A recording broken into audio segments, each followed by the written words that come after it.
Hello all, and welcome to the first Retro Gaming Australia Let's Play.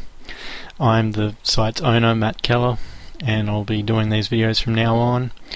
The first game we decided to look at is International Cricket for the NES. Sort of an Australian classic, one of the first NES games produced one of the only NES games produced in Australia by Beam Software down in Melbourne. Just get underway here. Just going to do a 10 over match. No ball screen, no cross or anything like that.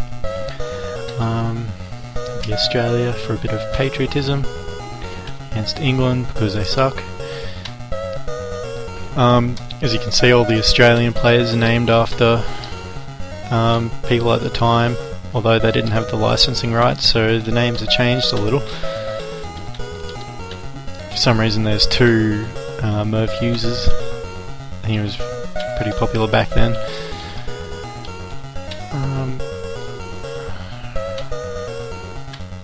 I have a bat to start with. Now this game is one of only two NES games that were licensed and published by Laserbeam Entertainment, which was the publishing arm of Beam Software. I'm currently in the process of trying to find out who actually developed the game, because Beam didn't keep proper credits of who was working on their games until, well, at least for the NES stuff, and it's not in the manual, so we just sort of have to look around and find the programmers who have taken credit for it. Playing a 10 over match here. As you can see, I'm doing pretty poorly to start with, but I just kind of wanted to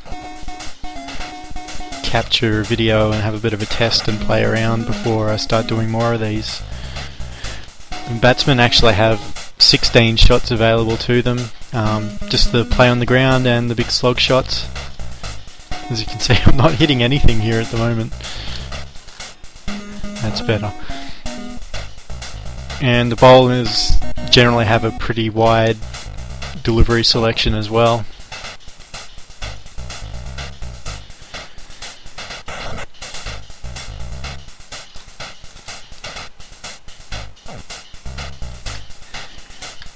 Not going well.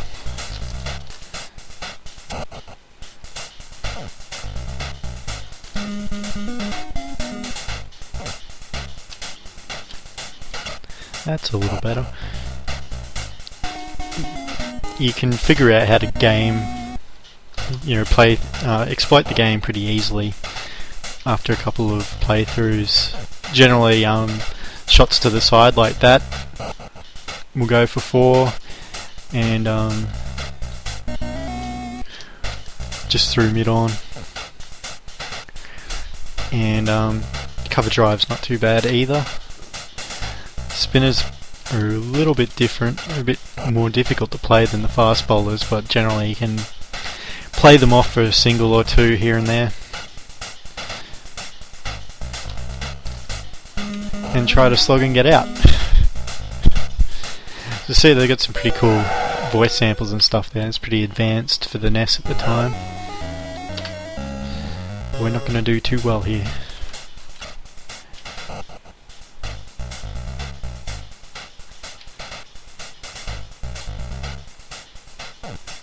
Normally you can probably get an extra run or two by fooling the fielding team to try and stump you and end up throwing the ball towards the boundary.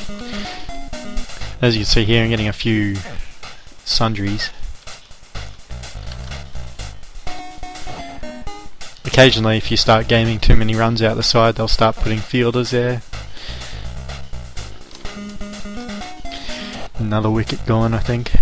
Oh no, 4 runs.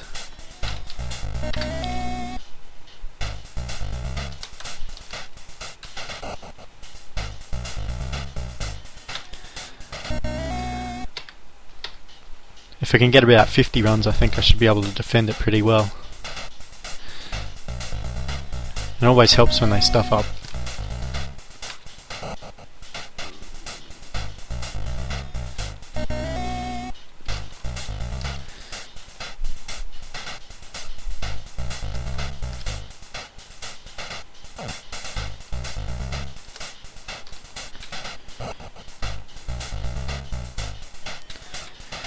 So generally, if you just stick to the leg side, you can have pretty good success there. They're pretty lenient on LBWs, but sometimes calls can be a little bit baffling. They don't have any of the more advanced rules of like hitting outside the line of off stump and yeah, so long, stuff like that. It's generally just a good one-day cricket simulator. One-day cricket being fairly popular back when this came out in 1992,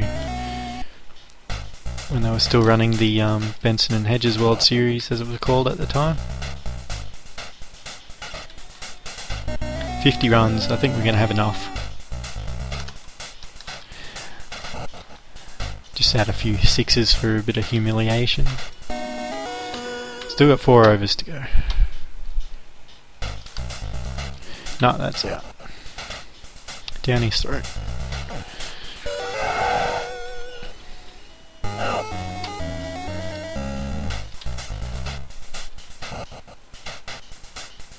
This, of course, was the second of Beam Software's Australian sports titles for the NES.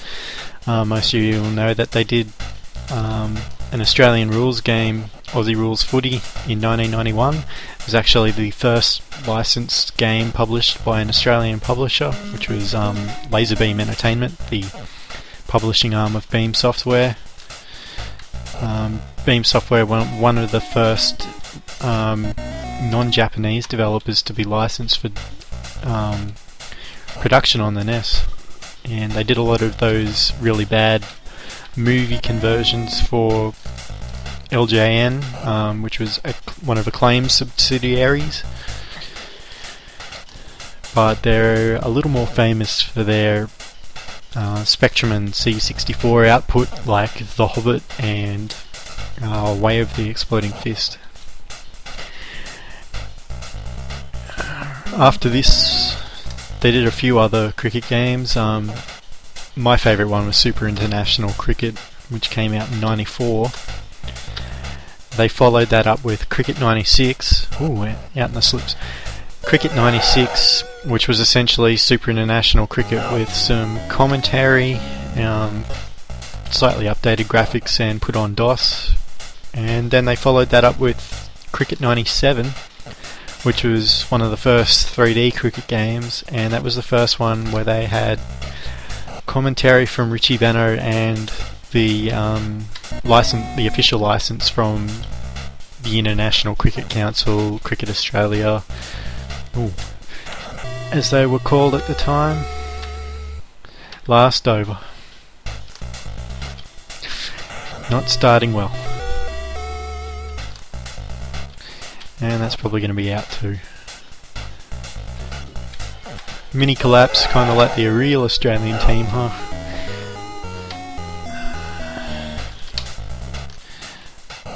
No, that's out too. Hat trick.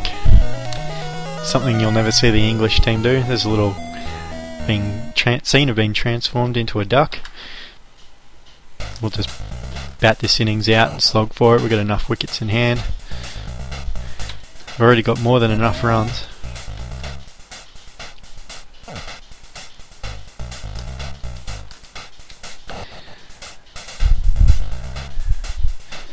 Now, so they still do the occasional glitch where they drop a catch. That's the innings, 7 for 81. We're going to take a little break here and go on to the next video when I'll be back for a bit of a bowl.